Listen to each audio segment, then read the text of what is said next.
सोमनाथ में शौर्य यात्रा की तैयारी पूरी, थोड़ी ही देर में शुरू होगी स्वाभिमान पर्व शौर्य यात्रा में शामिल होने के लिए जुटे हजारों लोग। प्रधानमंत्री मोदी भी इस शौर्य यात्रा में शामिल होंगे। इस वक्त की ये बड़ी खबर आपको बता रहे हैं। शौर्य यात्रा की तैयारी, व्यवस्थाएं पूरी कर दी गई हैं। थोड़ी देर में स्वाभिमान पर्व शौर्य यात्रा शुरू हो जाएगी। इस शौर्य यात्रा में शामिल होने के लिए हजारों लोग जुटे हैं और साथ ही पीएम मोदी भी इस शौर्य यात्रा में शामिल होंगे।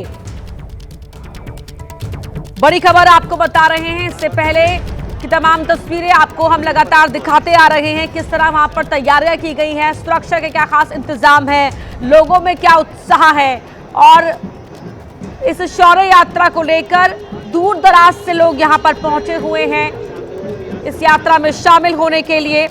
और इससे पहले हमने देखा कि प्रधानमंत्री मोदी ने दौरे के पहले दिन वो सोमनाथ पहुंचे और यहां पर उन्होंने पूजा अर्चना की, रोड शो किया था।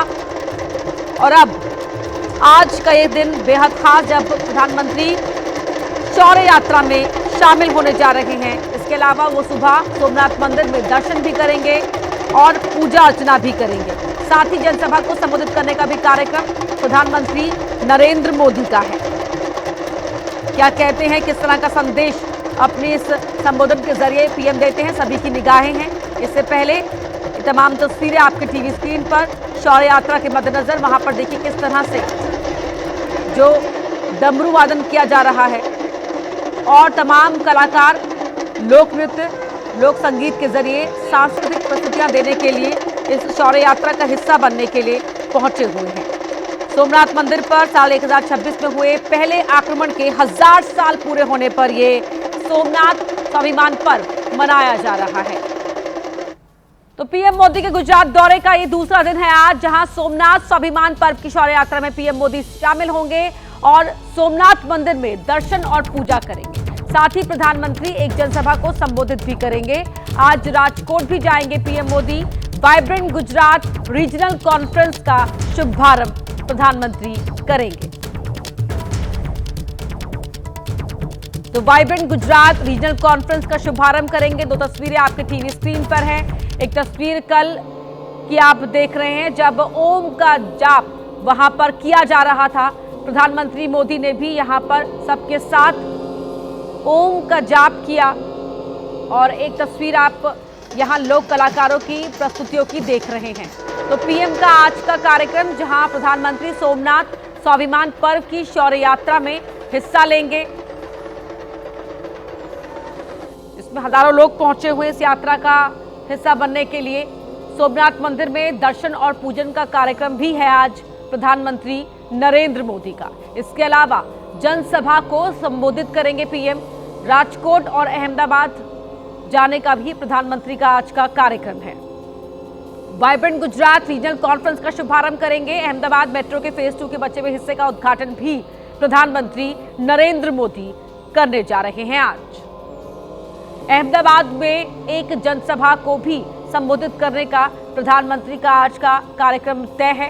ये तस्वीरें अलग अलग आपके टीवी स्क्रीन पर प्रधानमंत्री मोदी के गुजरात दौरे की, जहां मंदिर में पूजा अर्चना की, ज्योतिर्लिंग के दर्शन किए, ओंकार मंत्र का जाप किया, हाथ में त्रिशूल लिए हुए प्रधानमंत्री मोदी यहां नजर आए। प्रधानमंत्री की भक्ति की तस्वीरें एक बार फिर दुनिया ने देखी। हर हर महादेव की गूंज वहां पर तमाम लोगों के बीच में सुनाई दी, गुंजायमान रहा आकाश।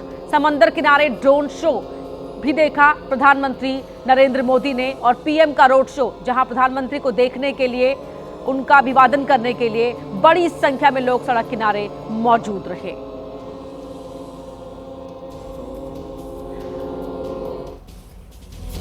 प्रधानमंत्री नरेंद्र मोदी गुजरात दौरे पर हैं, जहां वो शनिवार को सोमनाथ मंदिर के स्वाभिमान पर्व में शामिल हुए। इस दौरान पीएम मोदी ने भगवान शिव के ज्योतिर्लिंग के दर्शन किए और ओंकार मंत्र का जाप किया।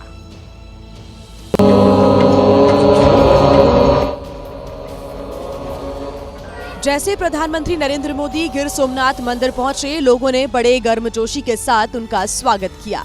पीएम को देखने के लिए सड़क के दोनों तरफ भीड़ मौजूद थी। इसमें कई लोग कई किलोमीटर दूर से पीएम को देखने पहुंचे थे। रोड शो के बाद पीएम मोदी सोमनाथ मंदिर पहुंचे, जहां पीएम मोदी माथे पर तिलक और हाथ में त्रिशूल लिए नजर आए। इस दौरान पीएम मोदी सोमेश्वर महादेव की महाआरती में शामिल हुए। पीएम मोदी ने भगवान शिव के ज्योतिर्लिंग के दर्शन भी किए, पूजा अर्चना भी की। 72 घंटे चलने वाले ओंकार मंत्र का जाप भी किया। इस दौरान सोमनाथ मंदिर सतरंगी लाइटों से जगमगाता नजर आया। इसी बीच अरब सागर के तट पर भव्य ड्रोन शो का आयोजन किया गया, जिसमें करीब 3000 ड्रोन की मदद से आसमान में अद्भुत आकृतियां बनाई गई, जो लोगों के लिए आकर्षण का केंद्र रही। ड्रोन शो के दौरान त्रिशूल, ओम, भगवान शिव का तांडव, वीर हमीर जी अहिल्याबाई होलकर सोमनाथ मंदिर पर हुए आक्रमण का दृश्य, सरदार वल्लभ भाई पटेल और प्रधानमंत्री नरेंद्र मोदी की आकृतियां दिखाई गई।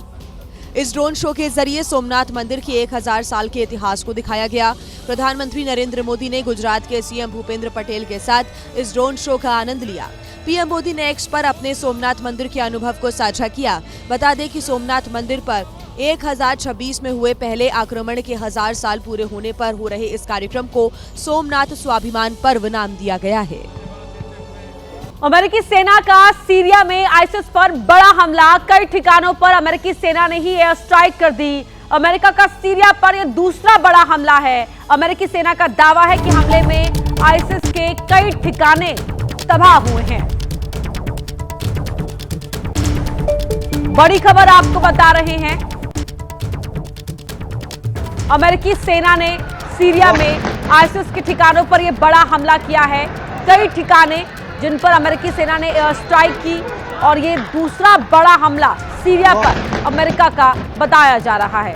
अमेरिका की सेना ने यह दावा किया है कि हमले में आईसिस के कई ठिकाने तबाह हो गए हैं।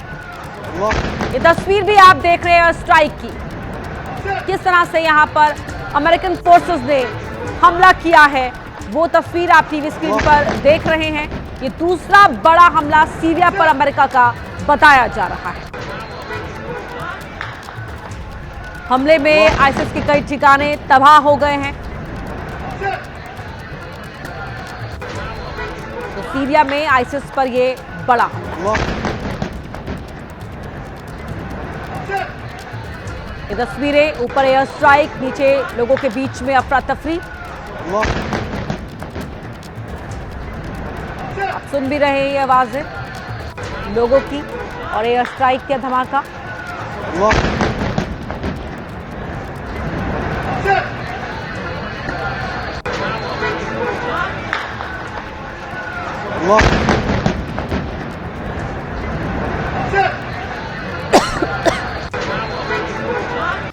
पश्चिमी मेदिनीपुर में बीजेपी नेता शुवेंदु अधिकारी पर हमला हुआ है। बड़ी खबर आपको बता रहे हैं, पुरुलिया से लौटते वक्त शुवेंदु अधिकारी की कार पर यह हमला हुआ। टीएमसी पर हमले का आरोप शुवेंदु अधिकारी ने लगाया है। पुलिस के सामने मुझ पर टीएमसी के गुंडों ने हमला किया, यह कहना है शुवेंदु अधिकारी का।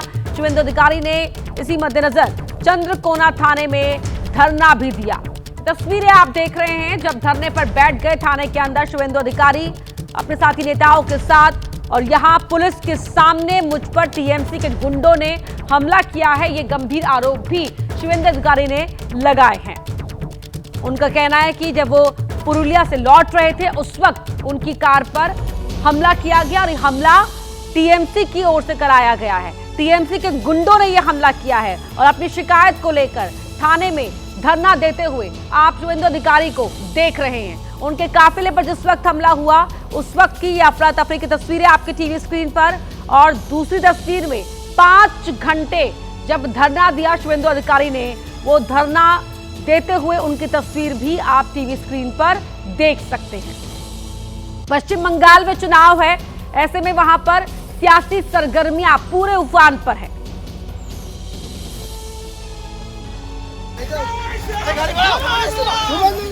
शुभेंदु अधिकारी की माने तो उन्हें पेट्रोल, केरोसिन और लाठी डंडे से मार डालने की तैयारी थी। अधिकारी का दावा है कि उनके काफिले की 2 कारों को क्षतिग्रस्त कर दिया गया। ममता पुलिस और गुंडा, इनका मिला भगत। स्टेट का पुलिस मिनिस्टर खुद क्रिमिनल है, ईडी के ऊपर हमला करता है, फाइल चोरी करता है। उनका आदमी तो गुंडा ही होगा। इसको सबक सिखाने का काम बंगाल का आम जनता करेगा। शुभेंदु अधिकारी ने एक्स पर एक वीडियो भी जारी किया है जिसमें दावा किया है कि वो जब पुरुलिया से लौट रहे थे तभी रास्ते में टीएमसी समर्थित असामाजिक तत्वों ने उन पर हमला कर दिया। अधिकारी ने आरोप लगाया कि उन पर यह हमला पुलिस की मौजूदगी में हुआ, लेकिन पुलिस ने कोई हस्तक्षेप नहीं किया। हमले के बाद शुभेंदु अधिकारी चंद्रकोना पुलिस स्टेशन पहुंचे, जहां उन्होंने 5 घंटे तक धरना दिया। शुभेंदु अधिकारी की मांग है कि हमले में शामिल लोगों की तत्काल पहचान कर उनकी गिरफ्तारी की जाए। बता दें कि इस घटना से एक दिन पहले शुभेंदु अधिकारी ने कहा था कि उन्होंने मुख्यमंत्री को कानूनी नोटिस भेजा है। अगर वो इसका जवाब नहीं देती हैं, तो वो अदालत का रुख करेंगे। दरअसल ये नोटिस मुख्यमंत्री ममता बनर्जी के दिए उस बयान के बाद भेजा गया था, जिसमें ममता बनर्जी ने आरोप लगाया था कि अवैध कोयला कारोबार का पैसा शुभेंदु अधिकारी के जरिए केंद्रीय गृह मंत्री तक पहुँचता है। लेकिन अब जिस तरह से शुभेंदु अधिकारी पर हमला हुआ है, उससे पश्चिम बंगाल का सियासी पारा और ज्यादा गर्मा गया है। अगली बड़ी खबर का रुख कर रहे हैं। दिल्ली के कालकाजी इलाके में आग लगने की खबर है। डीडीए फ्लैट की 4थी मंजिल में आग लग गई। कड़ी मशक्कत के बाद आग की लपटों को शांत किया गया है और घर से 7 लोगों को सुरक्षित बाहर निकाल लिया गया। ये बड़ी राहत की खबर है। हादसे में कोई हताहत नहीं हुआ, गनीमत रही। और आप आग की लपटों को देख सकते हैं। कालकाजी दिल्ली का इलाका जहां पर डीडीए फ्लैट्स हैं, उनमें से एक डीडीए फ्लैट में ये भयावह आग की लपटें आप बाहर निकलते हुए देख सकते हैं। घर के 7 लोगों को सुरक्षित बचा लिया गया। 4थी मंजिल में यहां पर आग लगी थी। बड़ी खबर का रुख कर रहे हैं उत्तराखंड के देहरादून से, जहां अंकिता भंडारी हत्याकांड के मामले में उत्तराखंड बंद के ऐलान पर संगठन बटे हुए नजर आ रहे हैं। बंद के समर्थन से व्यापारी संगठन पीछे हट गया है। सीबीआई जांच के बाद व्यापारी संगठन ने अपना फैसला बदल लिया है। संगठनों के बंद के आह्वान को देखते हुए पुलिस हालांकि सतर्क है। बंद के ऐलान को लेकर कई जगह पर पुलिस की तैनाती बढ़ा दी गई है और लोगों से भड़काऊ पोस्ट न करने की अपील की गई है। तो सरकार के सीबीआई जांच के फैसले के बाद व्यापारी संगठन इस बंद से पीछे हट गया है, उसने किनारा कर लिया है। और इससे पहले बंद के आह्वान को देखते हुए पुलिस की मौजूदगी जगह जगह पर बढ़ा दी गई थी, लेकिन अब व्यापारी संगठन का कहना है कि जब सरकार ने सीबीआई जांच के लिए मामला सौंप दिया है तो फिर इस बंद का कोई तर्क नहीं रह जाता है। वहीं अंकिता भंडारी मामले में गढ़वाल के आईजी का बयान सामने आया है। कहा है कि हर संशय को दूर किया जाएगा, सीबीआई को फाइलें सौंपी जाएंगी, हर पहलू की निष्पक्ष जांच की जाएगी। तो गढ़वाल के आईजी ने यह बयान दिया है कि हर पहलू की निष्पक्ष जांच होगी और जिसके मन में जो भी संशय है वो हर एक संशय दूर किया जाएगा। इस सीबीआई को इस पूरे मामले की जो भी जितनी भी महत्वपूर्ण फाइल है, तमाम फाइलें सौंपी जाएंगी।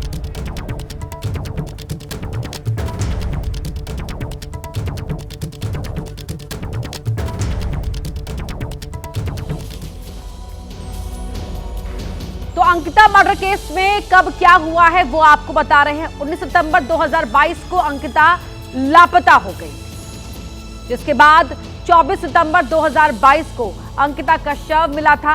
उसका शव यहां पर ढूंढा गया था। जब उसकी गुमशुदगी की रिपोर्ट सामने आई थी, नहर से एसडीआरएफ ने उसके शव को ढूंढ लिया था और पुलकित आर्य, सौरभ भास्कर, साथी अंकित, इन 3 लोगों को इस मामले में शुरुआती दौर में ही गिरफ्तार किया गया। पुलकित आर्य को मुख्य आरोपी इस मामले में बनाया गया था। 90 दिन के अंदर 500 पन्ने की चार्जशीट यहां पर दाखिल की गई थी इस पूरे मामले को लेकर। 9 जनवरी 2026 को सरकार ने सीबीआई जांच की सिफारिश इस मामले में की। जो अब तक की टाइमलाइन है अंकिता भंडारी मर्डर केस में, किस तरह से चीजें हुई हैं, क्या कुछ डेवलपमेंट्स हुए हैं अब तक, और सिलसिलेवार तरीके से हमने आपको ये बताया है। इससे पहले बड़ी संख्या में लोग सड़कों पर उतरे। अनसुलझे सवाल जो अभी तक बने हुए हैं कि पोस्टमार्टम रिपोर्ट सार्वजनिक क्यों नहीं की गई, बिना किसी महिला की उपस्थिति में मेडिकल कैसे करा लिया गया, ये भी एक बड़ा सवाल है। जो अंकिता ने अपने दोस्त पुष्प को चैट की थी जिसके साथ, उस चैट में क्या था, किस वीआईपी के लिए अंकिता भंडारी पर दबाव बनाया जा रहा था, ये सवाल का जवाब अब तक नहीं मिल पाया है। किसको एक्स्ट्रा सर्विस देनी थी, जो बात खुद अंकिता ने अपने दोस्त के साथ शेयर की थी। पुलिस पर इस मामले में लीपापोती करने के भी गंभीर आरोप लगे हैं।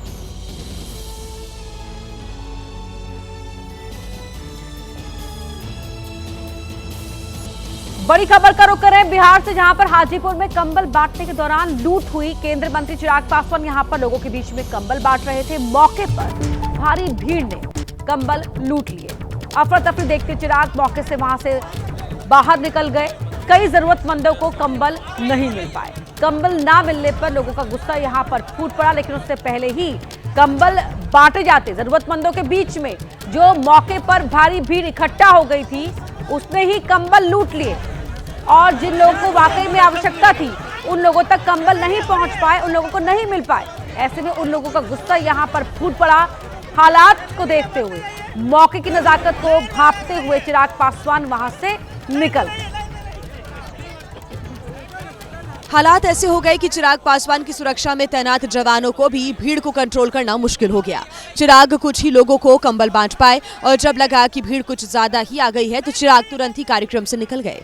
जैसे ही चिराग पासवान कार्यक्रम से निकले, कंबल की लूट मच गई।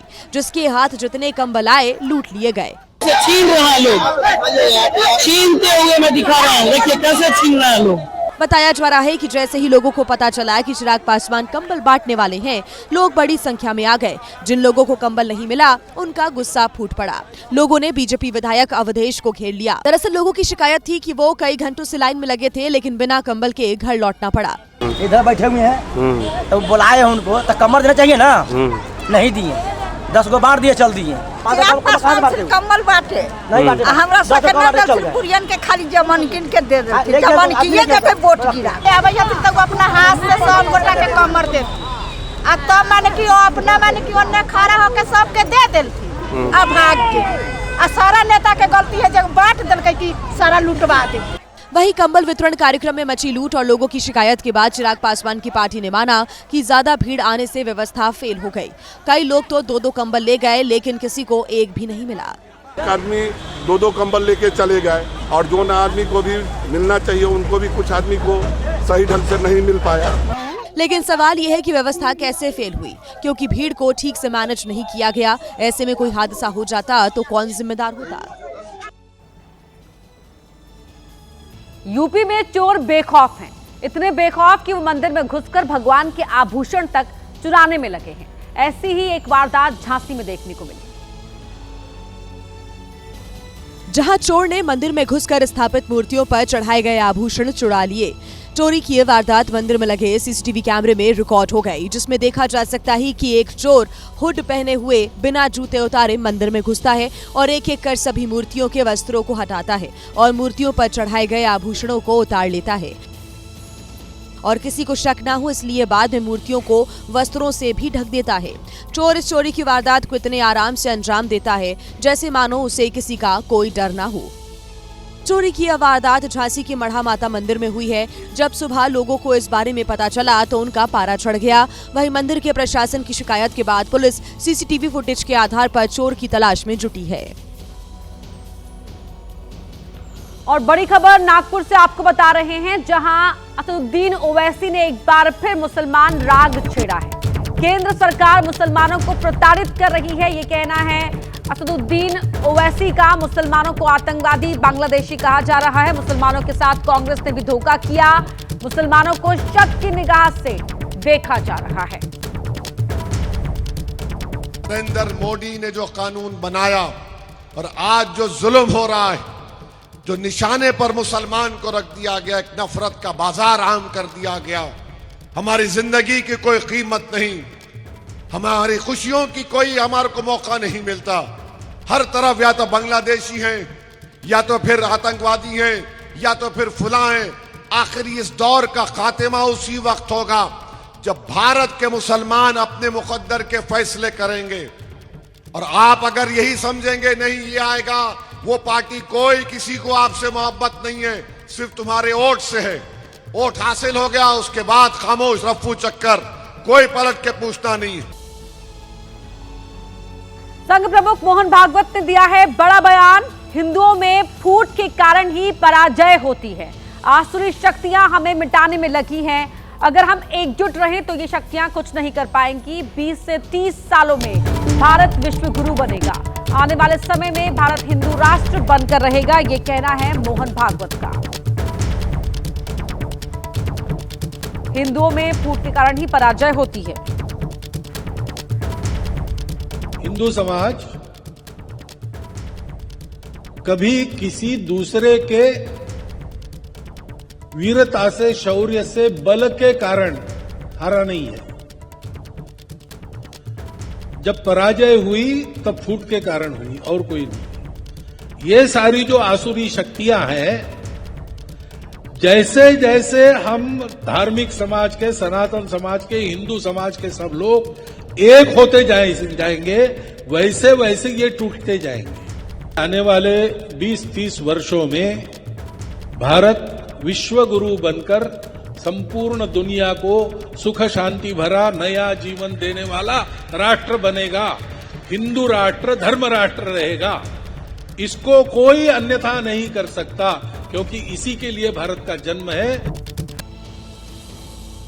तेलंगाना की राजधानी हैदराबाद का दिलसुख नगर इलाका तनाव के साए में है, जहां बेरोजगारी को लेकर युवाओं ने प्रोटेस्ट किया तो पुलिस ने किलेबंदी कर उन्हें हॉस्टल में ही कैद कर दिया। प्रदर्शन करने वालों में सबसे ज्यादा वो लड़कियां हैं जिनका कहना है कि उन्होंने बदलाव के लिए वोट दिया था, लेकिन उन्हें सड़कों पर लाठियां और गिरफ्तारियां मिल रही हैं। మా పేరెంట్స్ మా సంతోషం కోసమని వీళ్ళ రేపు భవిష్యత్తు వీళ్ళు మంచిగా ఉండాలి, రేపు మా లెక్క వీళ్ళు కావద్దని। प्रदर्शनकारियों का आरोप है कि उन्हें हॉस्टल से बाहर तक नहीं निकलने दिया जा रहा है और इलाके में अघोषित आपातकाल जैसी स्थिति पैदा कर दी गई है। दिलसुख नगर मेट्रो स्टेशन और आसपास की लाइब्रेरी के पास स्थिति ज्यादा गंभीर बनी हुई है। पुलिस लगातार गश्त कर रही है। प्रदर्शनकारियों को तितर-बितर करने के लिए कई छात्र नेताओं को हिरासत में लिया गया है। अधिकारियों का कहना है कि कानून व्यवस्था बनाए रखने के लिए ये कदम उठाए गए हैं, जबकि छात्रों का दावा है कि उन्हें शांतिपूर्ण प्रदर्शन करने से रोकने के लिए हॉस्टल्स के बाहर पुलिस का पहरा बिठा दिया गया है। दरअसल चुनाव के वक्त जिस नौकरी का वादा कांग्रेस ने तेलंगाना में किया था, अब उसी को लेकर वो युवाओं के निशाने पर है। यूपी के बरेली में डिप्टी सीएम केशव प्रसाद मौर्य के काफिले में उस वक्त बड़ी चूक हो गई जब एक गाय काफिले की कार से टकरा गई। दरअसल बरेली के पीलीभीत बाईपास रोड से डिप्टी सीएम का काफिला एयरपोर्ट की तरफ जा रहा था, तभी बजरंग ढाबे के पास अचानक उनके काफिले के सामने एक गाय आ गई। गाय थी गाय और डिप्टी सीएम की कार से टकरा गई। ये टक्कर इतनी जबरदस्त थी कि जोर से आवाज आई। डिप्टी सीएम की गाड़ी का आगे का हिस्सा क्षतिग्रस्त हो गया। सुरक्षा कर्मियों में अफरा तफरी मच गई, जिससे पूरा काफिला बीच सड़क पर रुक गया। हालांकि उप मुख्यमंत्री बाल बाल बच गए, कोई अनहोनी नहीं हुई। सुरक्षा में लगे पुलिस वालों ने तुरंत डिप्टी सीएम केशव प्रसाद मौर्य की गाड़ी बदलकर उन्हें एयरपोर्ट के लिए रवाना किया। लेकिन इस घटना के बाद सवाल खड़े हो रहे हैं कि आखिर वीआईपी सुरक्षा में इतनी बड़ी चूक कैसे हो गई।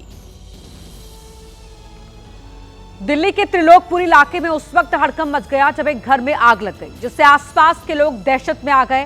फायर ब्रिगेड की 9 गाड़ियां आग बुझाने पहुंची। जिस घर में आग लगी वो त्रिलोकपुरी की एक संकरी गली में मौजूद था, जहां आसपास घर एक दूसरे से सटे हुए थे, जिससे आग के दूसरे घरों में फैलने का खतरा था। लेकिन जैसे ही आग की खबर मिली, फायर ब्रिगेड की 9 गाड़ियां आग बुझाने पहुंच गई। हालांकि संकरी गली होने की वजह से फायर ब्रिगेड की टीम को आग बुझाने में खासी दिक्कत आई, क्योंकि आग शाम 7:20 पर लगी, जिसे काबू करने में फायर ब्रिगेड को रात के करीब 9:30 बज गए। गनीमत ये रही कि वक्त रहते आग बुझ गई और हताहत कोई नहीं हुआ, लेकिन घर में रखा सारा सामान जल गया। सूरत क्राइम ब्रांच ने बड़ी कार्रवाई करते हुए भोपाल के कुख्यात अपराधी राजू ईरानी उर्फ रहमान डकैत को गिरफ्तार किया है। आरोपी किसी बड़ी वारदात को अंजाम देने की फिराक में सूरत पहुंचा था। सूरत क्राइम ब्रांच की गिरफ्त में खड़े इस कुख्यात आरोपी का नाम राजू ईरानी उर्फ आबिद अली उर्फ रहमान डकैत है, जो 20 साल से देश भर की पुलिस की नाक में दम किए हुआ था। में काफी राज खुले। आबिद अली उर्फ राजू ईरानी भोपाल में ईरानी डेरा का मुख्य सूत्रधार है। उसके हाथ के नीचे अलग अलग 6 से ज्यादा गैंग कार्यरत हैं, जो भारत के अलग अलग 14 से ज्यादा राज्यों में एक्टिव है।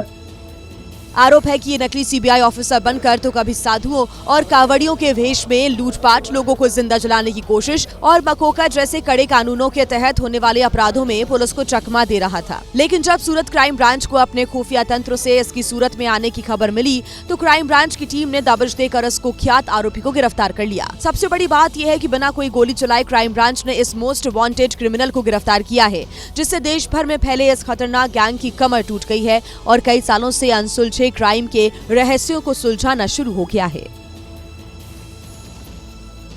हरियाणा के नूह से सड़क हादसे का एक ऐसा वीडियो सामने आया है जिसमें हादसे के तुरंत बाद युवक खड़ा हो गया और फिर अपनी बाइक की ओर जाने लगा, जबकि हादसा दिल दहला देने वाला था। तेज रफ्तार बाइक अचानक सड़क पर फिसल गई और करीब 100 फीट तक घसीटते हुए गई। 8 सेकंड का वीडियो डराने वाला है, लेकिन इस हादसे में चमत्कार हो गया। जिस रफ्तार से बाइक सड़क पर गिरी, ऐसे में युवक को गंभीर चोट लग सकती थी, लेकिन ऐसा नहीं हुआ। बाइक गिरने के बाद युवक कुछ दूरी तक बाइक के साथ घसीटते हुए गया, लेकिन कुछ ही सेकंड में दोनों अलग हो गए। बाइक तेजी से आगे चली गई और युवक पीछे छूट गया। हादसे के बाद वो तुरंत खड़ा हो गया और अपनी बाइक की ओर बढ़ गया, क्योंकि उसे मामूली चोट आई थी। ये वीडियो 8 जनवरी का है। नूह मेवात के छारोड़ा गांव के बस स्टैंड के पास युवक का संतुलन बिगड़ गया और वो धड़ाम से सड़क पर गिर गया। बताया जा रहा है कि बाइक के ब्रेक में कुछ दिक्कत हो गई थी, इसीलिए बाइक अनियंत्रित होकर गिर गई। रील बनाने का खुमार सिर्फ युवाओं तक ही सीमित नहीं रह गया है, अब नेताजी भी रील के लपेटे में हैं। ताजा मामला यूपी के मुरादाबाद का है। गाड़ी पर बीजेपी का झंडा और स्टिकर लगाकर खुलेआम स्टंट कर रहे नेताजी ने न अपनी जान की परवाह की और न ही जनता की। गाड़ी की खिड़की से आधे लटके नेताजी पूरे रास्ते भर फिल्मी स्टाइल में हाथ हिलाते नजर आए। बीजेपी नेता की ठसक का अंदाजा आप समर्थकों से भी लगा सकते हैं, जिन्होंने सरेआम यातायात नियमों की धज्जियां उड़ा दी। न ही सिर्फ हेलमेट लगाया, बाकायदा बाइक पर उचक उचक कर नेताजी के रील वाले वीडियो बनाए, वो अलग। मामला मुरादाबाद हाईवे का है। सड़क पर कई बार लंबा जाम भी लगा, लेकिन नेताजी का रसूख कैसा था कि लोगों ने चुप्पी साधने में ही भलाई समझी। बहरहाल सोशल मीडिया पर वीडियो वायरल होने के बाद पुलिस घटना की जांच कर रही है। गाड़ी पर उत्तर प्रदेश में कन्नौज के पास आगरा एक्सप्रेसवे पर दर्दनाक हादसा हो गया। टक्कर इतनी जोरदार थी कि कार में आग लग गई और देखते ही देखते कार जलकर राख हो गई। तेज रफ्तार स्कॉर्पियो डिवाइडर से टकरा गई थी। रफ्तार ज्यादा होने की वजह से कार पूरी तरह से बिखर गई, तो वहीं लोहे की मजबूत रेलिंग भी टूट गई। जोरदार टक्कर की वजह से कार में आग लग गई और वो धू धू कर जलने लगी। सूचना पाकर मौके पर पहुंची फायर ब्रिगेड की टीम ने आग को काबू में करने की कोशिश की। थोड़ी देर में आग तो काबू हो गई, लेकिन कार पूरी तरह से जलकर राख हो गई। यह हादसा कन्नौज जिले के वीरभान नगला इलाके के पास हुआ। प्रयागराज नंबर की कार लखनऊ से आगरा की तरफ जा रही थी। उसमें 3 युवक सवार थे। हादसे के बाद तीनों चलती कार को छोड़कर मौके से फरार हो गए। लखनऊ में सीवर चौक होने और गंदे पानी से परेशान लोगों ने हंगामा कर दिया। गुस्साए लोगों ने संबंधित अधिकारियों पर अनदेखी का भी आरोप लगाया और पानी का बिल वसूलने पहुंचे कर्मचारियों को बंधक बना लिया। जब पीने का पानी कोई खत्म हो जाएगा तभी अधिकारी आएंगे चेक करने के लिए। सीवर के पानी घर के अंदर घुसे जा रहे हैं।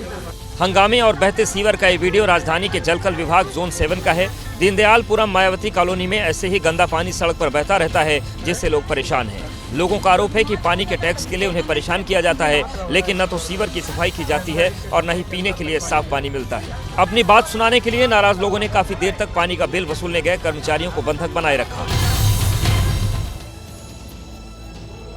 मेरठ के कपसाड़ हत्याकांड में पुलिस को बड़ी कामयाबी हाथ लगी है। लगातार विरोध प्रदर्शनों के बीच पुलिस अब हत्या और अपहरण की गुत्थी सुलझाने के करीब पहुंचने का दावा कर रही है। पिछले 2 दिन से मां की हत्या और बेटी के अपहरण मामले को लेकर पुलिस के खिलाफ प्रदर्शन और नारेबाजी हो रही थी, लेकिन इस बीच पुलिस 10 टीमें बनाकर हत्या के आरोपी पारस सोम और लापता लड़की की तलाश में जुटी रही और बड़ी मशक्कत के बाद आखिर में पुलिस ने आरोपी को गिरफ्तार कर लिया। इस अति संवेदनशील प्रकरण में पुलिस ने तत्परता से कार्रवाई करते हुए जो अभियुक्त है और उसको गिरफ्तार किया है और अपहर्ता बरामद हुई है। पुलिस आरोपी से पूरे मामले के बारे में पूछताछ कर रही है, तो वहीं लड़की के बयान को दर्ज कराने के लिए कभी भी कोर्ट में पेश कर सकती है। पुलिस ने दावा किया कि जल्द ही इस मामले में बड़ा खुलासा करेगी। यूपी से एक ऐसी खबर आई जो हर किसी को सावधान करने वाली है। अगर आपके घर गैस गीजर लगा है तो ये खबर आपके लिए बेहद जरूरी है। हैरान और परेशान करने वाली खबर बदायूं से, जहां नहाने गए 2 भाई बाथरूम में ही बेहोश हो गए, जिसमें से एक की दर्दनाक मौत हो गई जबकि दूसरे की हालत गंभीर बनी हुई है।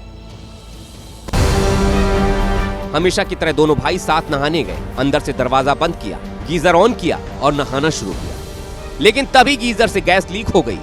धीमे धीमे गैस पूरे बाथरूम में भर गई और दोनों भाई जमीन पर गिर गए और बेहोश हो गए। दोनों सुबह 10 बजे नहा रहे थे जी, और अक्सर नहाते थे रोज जी। नहाते थे और देर हो गई, जब कोई आवाज़ नहीं आई तो फिर उन्होंने वाइफ ने हमारी की बात बोल रही, देखा तो अंदर से गैस भरी हुई थी।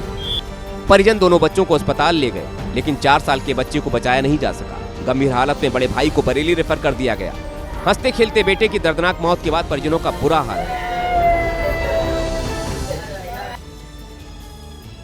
बेंगलुरु में कार ड्राइवर ने कहर बरपा दिया। शराब के नशे में धुत कार ड्राइवर ने ऐसी कार भगाई कि आसपास मौजूद लोगों की तो कुछ समय के लिए सांसें ही थम गई। गनीमत रही, सब बच गए।